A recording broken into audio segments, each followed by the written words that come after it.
नमस्कार, मैं आचार्य सरिता मिश्रा आपके अपने ज्योतिष और आध्यात्म के चैनल वैदिक ज्योतिष शिक्षण संस्थान में आप सभी दर्शकों का हार्दिक अभिनंदन करती हूँ।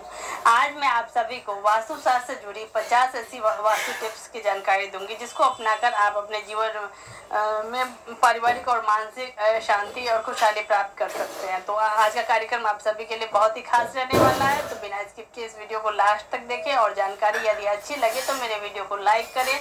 चैनल पे यदि पहली बार आए चैनल को सब्सक्राइब कर ले, बेल आइकन को प्रेस कर ले और मेरी इस जानकारी को अपने जानने वालों में ज़्यादा से ज़्यादा शेयर करें ताकि अन्य भी इस जानकारी से लाभान्वित हो सके। और यदि किसी को अपनी कुंडली मुझसे एनालाइज करवानी है तो मेरे मोबाइल नंबर 8383904847 पे कॉल करके मुझसे अपनी कुंडली एनालाइज करवा सकते हैं। मैंने ज्योतिष के क्षेत्र में वैदिक ज्योतिष, palmistry, numerology, tarot, Vastu, physics, gemology, advance predictive astrology, Vastushastra, remedial course, इन सभी विषयों का मैंने अध्ययन कर रखा है और लगभग इस क्षेत्र में मैं 10-12 साल से लोगों को सेवा दे रही हूँ। चलिए इसी के साथ हम जान लेते हैं कि वास्तुशास्त्र में कौन से ऐसे उपाय अपनाकर हम अपने जीवन में खुशहाली को प्राप्त कर सकते हैं। वास्तुशास्त्र के द्वारा व्यक्ति अपने जीवन में कई तरह के सकारात्मक परिवर्तन ला सकता है। यह एक ऐसा विज्ञान है जो आपके घर, दफ्तर और के आसपास की वस्तुओं में दिशात्मक बदलाव करके जीवन को सुधारने का काम करता है। तो आज मैं आपको 50 ऐसे वास्तु टिप्स की जानकारी दूंगी जिसको अपनाकर आप अपने जीवन में सुख, शांति और खुशहाली की प्राप्ति कर सकते हैं। इस क्रम में सबसे पहले पूजा घर से संबंधित कौन से वास्तु टिप्स अपनाने से हमारे जीवन में सुख शांति आएगी, आइए सबसे पहले जान लेते हैं। घर का पूजा स्थान एक ऐसी जगह होती है जहां जाकर हर कोई शांति का अनुभव करना चाहता है। घर में पूजा स्थल से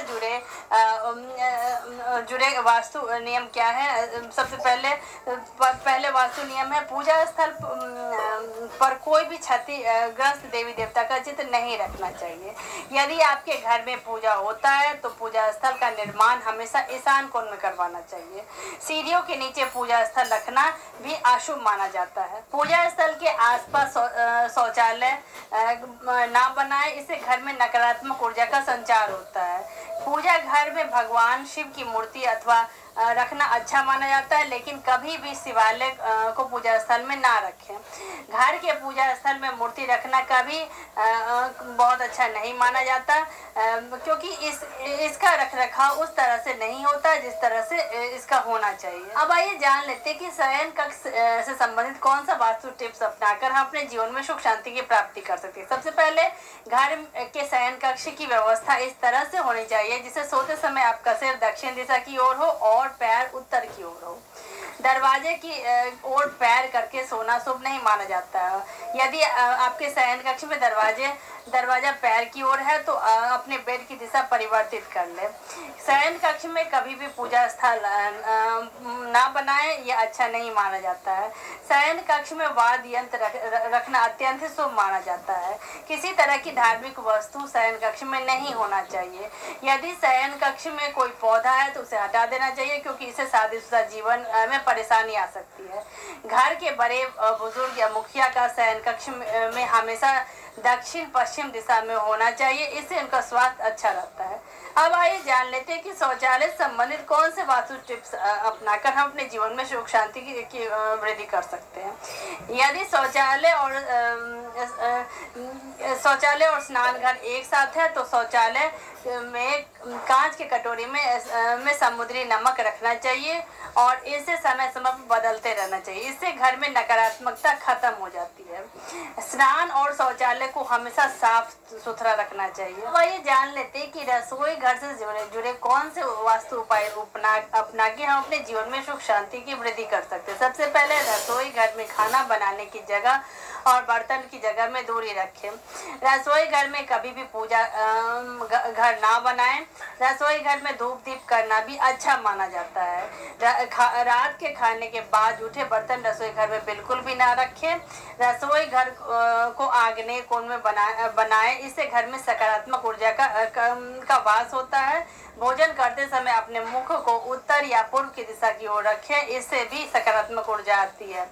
घर की रसोई में भोजन करने से भी जीवन में कई तरह के कष्ट दूर हो जाते हैं।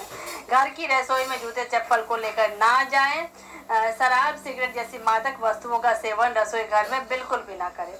अब आइए जान लेते हैं कि वास्तु से जुड़ी कुछ आसान टिप्स को अपनाकर हम कैसे अपने जीवन में सुख शांति की वृद्धि कर सकते हैं। सब आइए जान लेते हैं। सबसे पहले अपने घर के गेस्ट रूम को उत्तर पूर्व दिशा की ओर रखें। घर के मुख्य द्वार पर स्वास्ति का चिन्ह बनाएं और घर में वास्तु दोष नियंत्रण यंत्र लगाना भी लाभदायक रहता है।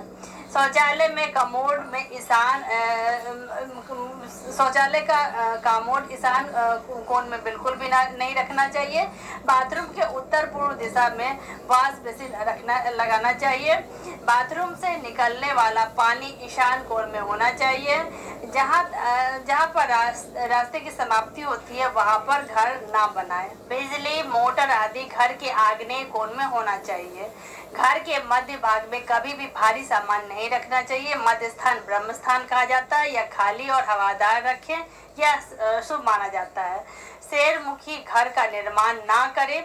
घर में तहखाना बनाना भी वास्तु अनुसार अच्छा नहीं माना जाता है। मकान के निर्माण में शीशम, कटहल, देवदार की लकड़ियां का इस्तेमाल करना शुभदायक रहेगा। घर में कांच का अत्यधिक प्रयोग बिल्कुल भी ना करें। घर के मुख्य द्वार के आसपास आईना ना रखें। अग्नि से जुड़ी वस्तुओं का स्थान अग्निकोण में होना चाहिए। अपने घर में हवा आने का उचित स्थान बनाएं। घर का निर्माण इस तरह से करें कि उसके अंदर हवा और धूप आ सके। घर के में दो मुख्य द्वार ना बनाएं। दवाई इत्यादि उत्तर ईशान कोण में रखना शुभदायक रहेगा। वायव्य कोण में जल की निकासी का स्थान ना बनाएं। उत्तर दिशा की ओर सोने का स्थान बिल्कुल भी नहीं होना चाहिए। वास्तुशास्त्र के अनुसार घर के समीप टंकी, नल, कोई भी पेड़ नहीं होना चाहिए। इससे सकारात्मक ऊर्जा घर तक पहुंचने में परेशानी होती है। घर के पश्चिम दिशा में पेड़ होना शुभ फलदायक रहता है। घर की छत पर आपको कभी भी टूटा फूटा सामान, कबाड़ इकट्ठा नहीं रखना चाहिए। यदि आपके घर के पास कोई फलदार वृक्ष है तो उसे कभी सूखने ना दें। फलदार वृक्ष के सूखने पर घर में संतानोत्पत्ति की परेशानी आ सकती है।